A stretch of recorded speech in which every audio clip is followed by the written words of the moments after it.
السلام علیکم ورحمۃ اللہ وبرکاتہ۔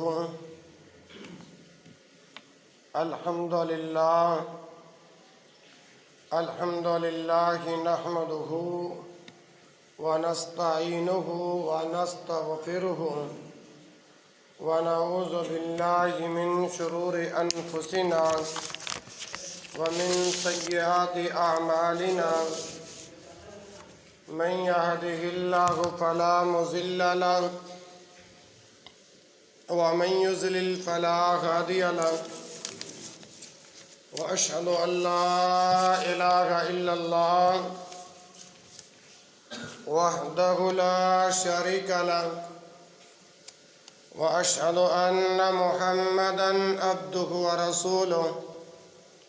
أما بعد، فإن خير الحديث كتاب الله، وخير الهدي هدي محمد صلى الله عليه وسلم، وشر الأمور محدثاتها، وكل محدثة بدعة، وكل بدعة ضلالة، وكل ضلالة في النار. يا أيها الناس اتقوا ربكم الذي خلقكم من نفس واحدة وخلق منها زوجها وبث منهما رجالا كثيرا ونساء، واتقوا الله الذي تساءلون به والأرحام إن الله كان عليكم رقيبا. يا أيها الذين آمنوا اتقوا الله وقولوا قولا سديدا يصلح لكم أعمالكم ويغفر لكم ذنوبكم، ومن يطع الله ورسوله فقد فاز فوزا عظيما. يا أيها الذين آمنوا اتقوا الله حق تقاته ولا تموتن إلا وأنتم مسلمون. اللهم صل على محمد وعلى آل محمد كما صليت على إبراهيم وعلى آل إبراهيم إنك حميد مجيد. اللهم بارك على محمد وعلى آل محمد كما باركت على إبراهيم وعلى آل إبراهيم إنك حميد مجيد. رب اشرح لي صدري ويسر لي أمري واحلل عقدة من لساني يفقهوا قولي. أعوذ بالله السميع العليم من الشيطان الرجيم. بسم الله الرحمن الرحيم. إنما